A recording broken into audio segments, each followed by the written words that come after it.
Hey guys, what's going on? Back with another video. Surprisingly, today we are not talking arcade stuff. For you new people who've joined the channel the last couple days or couple weeks, I mean, I typically talk about just all kinds of stuff, you know, more or less just gaming in general. But today we're going to be talking about Nintendo Direct predictions. So tomorrow, February 17th at 5 p.m., there's going to be a Nintendo Direct, which is slated to be roughly 50 minutes long. And it's going to focus on Super Smash Bros. Ultimate and just upcoming games for Nintendo for the first half of 2021.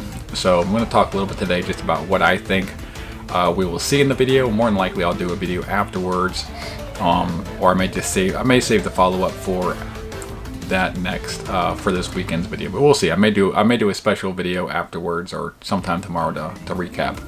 But what do I think we're going to see?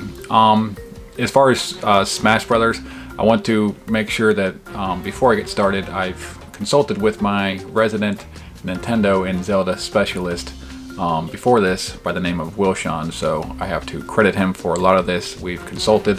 I've been a little bit off of the Nintendo just news of late, so I kind of had to get some good intel before I went down this path.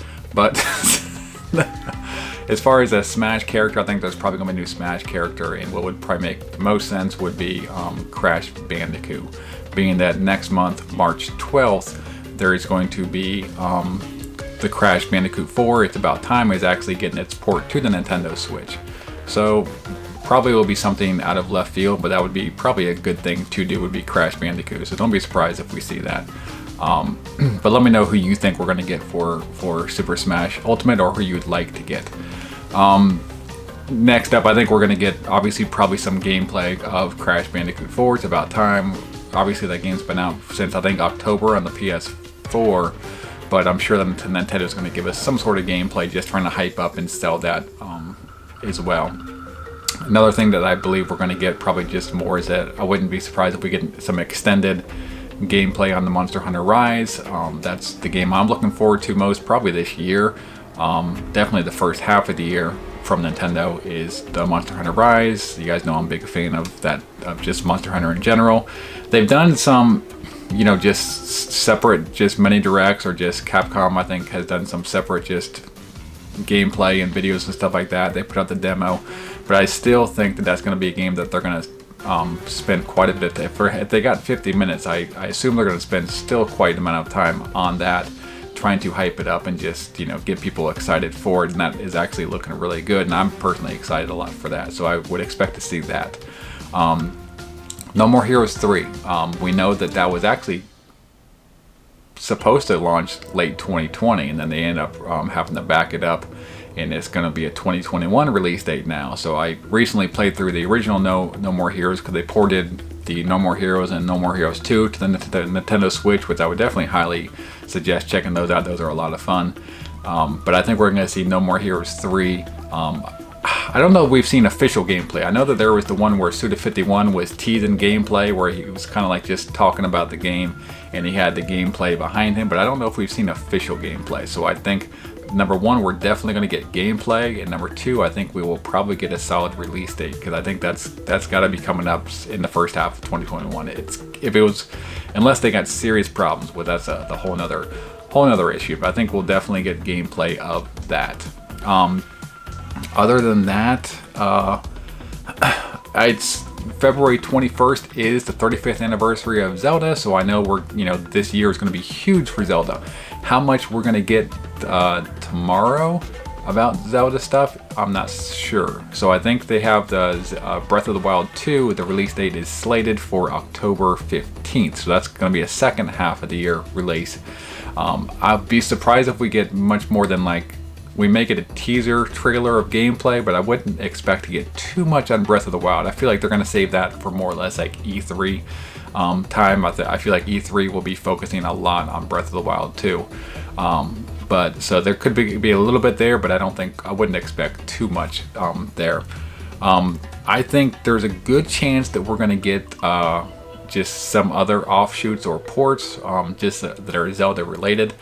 The Super Mario 3D All-Stars, I know a lot of people have been thinking they're going to do something like that for Zelda for this year, and I would not be surprised if they did that. That could be something that they could release earlier in the first half of the year. So games that I would expect to see on that is Ocarina of Time, Twilight Princess, and Wind Waker. Because you got to remember that I think they would, if they do something like this, which I'm not saying that's what they're going to do. I kind of, you know, have a feeling they will do like a Zelda 3D All-Stars or something like that as well this year. And that can, like I said, it could possibly be first half of the year. But I think Ocarina of Time is one that they would put on there, and I wouldn't expect it to be a remastered. I would expect it just to be, if they do a 3D collection, it's not going to be a remastered Ocarina of Time. It would just be just a straight port. And they already have the HD versions of Twilight Princess and Wind Waker, so those could be on that collection.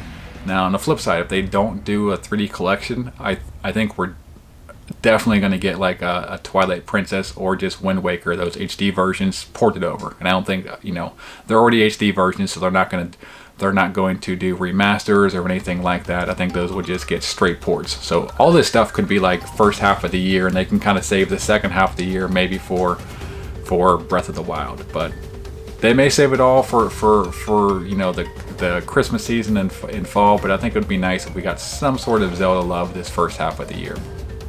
Other than that, like I said, I think we're going to get those ports regardless sometime this year. Whether we get physicals for them or just ported straight to the eShop, that's a different story. Also, I know Skyward Sword has been something that I know that there's been leaked SKUs out for the last 6 months or plus. So it's possible that gets ported or remastered. As far as remastered versions, what would be cool to see, you know, or just what would be my predictions. I think if they do like a compilation disc, I don't think that the Ocarina of Time would be remastered, but that would be, I think, something that would definitely excite a lot of people as far as just remastering. I don't know if I believe that they'll do that, but what would really be cool and what I've kind of been wanting is the Link's Awakening, how they did that remaster. That was the Game Boy game that got remastered, I think, back in 2019.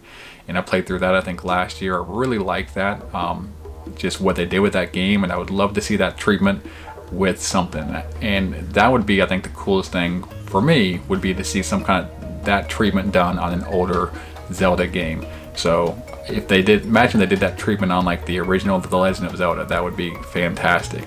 Or A Link to the Past. A Link to the Past, I don't know how much they needed. That game actually still looks really good today.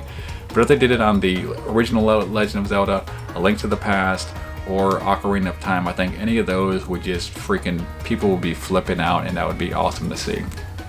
But those are like the main things that I think we possibly could get tomorrow.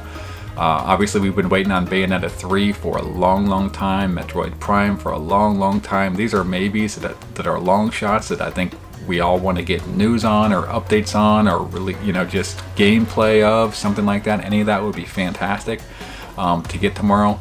But being that we don't have much info on these, and they're focusing on the first half of 2021 in this direct, I find it hard to believe that we're going to get, if we get anything on those two games, it'll be very slim. So because I think even if they do come out with those will be holiday games this year, so they probably focus on those for E3. But that's my opinion, my thoughts. Let me know what you guys think, what you're expecting to see tomorrow. Like I said, it's supposed to be focusing on the first half of 2021, so we got to put that in perspective. But as always, thanks for watching, guys, and I'll see you in the next video. Later.